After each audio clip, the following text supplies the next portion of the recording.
여러분, 저 멀리 중동의 좁은 바닷길 하나가 막혔다고 해서 지금 내 주식 계좌가 당장 흔들린다는 게 쉽게 믿어지시나요?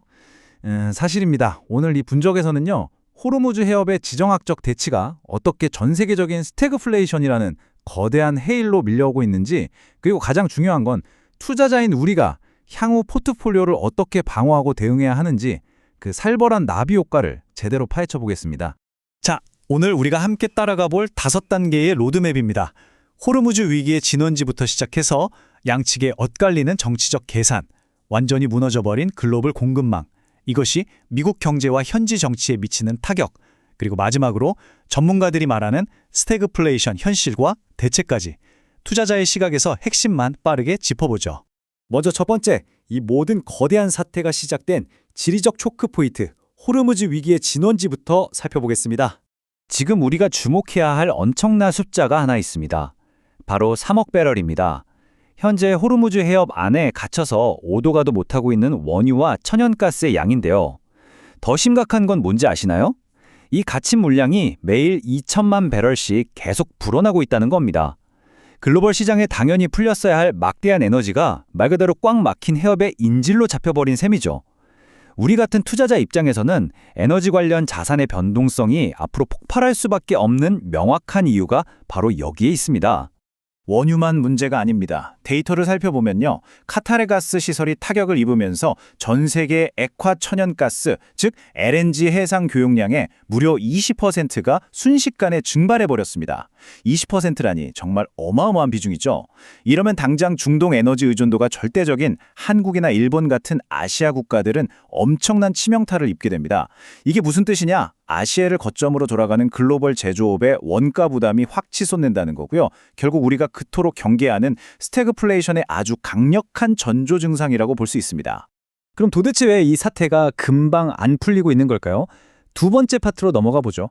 중동의 교착 상태와 양측의 엇갈리는 정치적 계산입니다. 파키스탄을 통해 전달됐던 15개 항의 휴전 제한도 결국 무산되면서 상황이 꼬이고 있죠. 수세 분석가들은 이번 사태에 대한 미국 행정부의 초기 대응을 이른바 타코, TACO 전략이었다고 정의합니다. 먹는 타코가 아니고요. 타겟을 정하고 공격하고 우리가 이겼다고 승리 선언을 한 뒤에 바로 철수해버리는 방식이죠. 하지만 억지로 협상 테이블을 끌어내려던 이 강압적인 전략, 결과적으로 이란에게는 전혀 통하지 않았습니다. 양측의 레버리지를 객관적으로 비교해보면 상황이 참 아이러니합니다.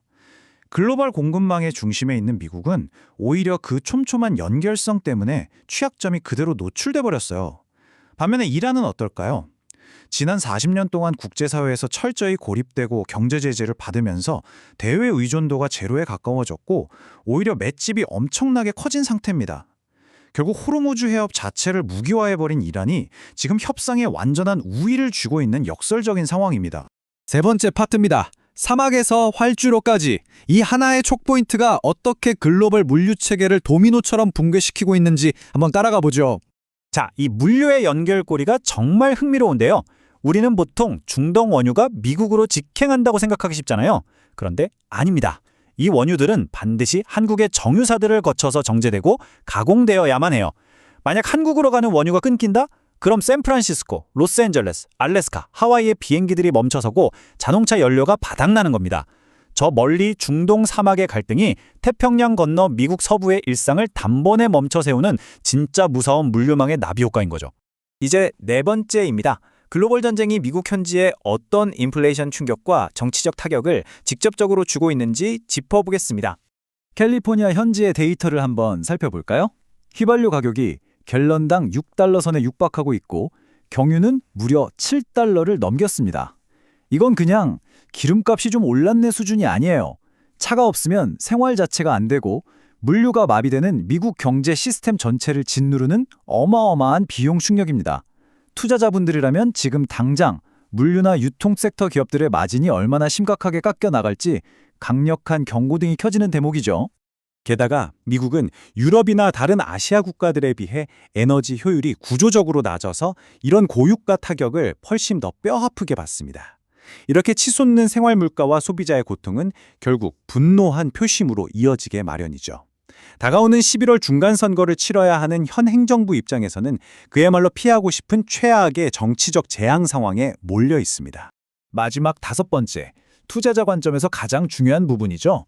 스태그플레이션이라는 최악의 거시경제 시나리오 앞에서 전문가들이 내놓는 현실적인 진단과 에너지 안보 대책을 살펴보겠습니다. 과연 이 충격은 금방 끝날까요? 국제에너지기구 IEA의 파티 비롤 사무총장은 아주 냉혹한 경고를 남겼습니다. 설령 오늘 당장 기적적으로 전쟁이 끝난다고 해도 이번 사태로 촉발된 에너지 위기가 해결되려면 엄청나게 오랜 시간이 걸릴 것이다 라고요. 글로벌 인플레이션의 충격파는 이미 시장에 쏘아 올려졌고 이 구조적인 혼란은 단기간에 수습되지 않을 거란 뜻입니다. 제프리 파이어 전 백악관 고문의 분석도 핵심을 정확히 찌릅니다. 지금 이란이 노리는 건 단순한 영토 지키기가 아니에요. 글로벌 에너지 시장 그 자체를 하나의 거대한 전쟁터로 만들어서 전 세계의 공급만 숨통을 조이는 가장 강력한 무기로 쓰고 있다는 겁니다. 에너지의 무기화가 현실이 된 거죠. 상황이 이렇다 보니 패닉에 빠진 미국도 뒤늦게 다급한 카드들을 던지고 있습니다. 전략 비축률을 대량으로 방출하고 미 해군을 보내 상선들을 호위하고 있죠. 심지어 그동안 강력하게 제재하며 꽉 닫아뒀던 러시아산 석유 1억 배럴까지 임시로 시장에 풀 수 있게 제재를 해제해버리는 참 아이러니한 상황까지 벌어졌습니다. 그만큼 발등에 불이 크게 떨어졌다는 의미입니다. 하지만 어니스트 모니즈 전 에너지부 장관은 아주 현실적인 팩트 폭격을 날립니다.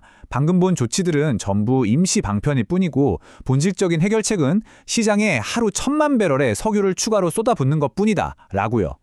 그런데 여러분, 당장 지구상에 그 엄청난 물량을 매일같이 새로 찍어낼 수 있는 물리적인 방법은 전무하거든요. 이게 우리가 직면한 진짜 딜레마이자 리스크입니다. 자, 이제 오늘 분석의 결론이자 투자자인 여러분께 던지는 아주 중요한 질문입니다. 에너지가 그 자체로 무기가 되고 스태그플레이션의 위협이 장기화되는 이 새로운 패러다임 속에서 여러분의 포트폴리오는 지금 안전하십니까? 붕괴된 글로벌 밸류체인과 치솟는 비용의 충격을 견딜 방어력을 제대로 갖추고 있나요? 아니면 아직도 평화롭던 저물가 시대의 공식에 머물러 계신가요? 오늘 함께 살펴본 이 냉혹한 현실과 데이터들이 여러분의 향후 대응 전략을 아주 날카롭게 재점검하는 확실한 계기가 되기를 바랍니다. 끝까지 함께 해주셔서 감사합니다.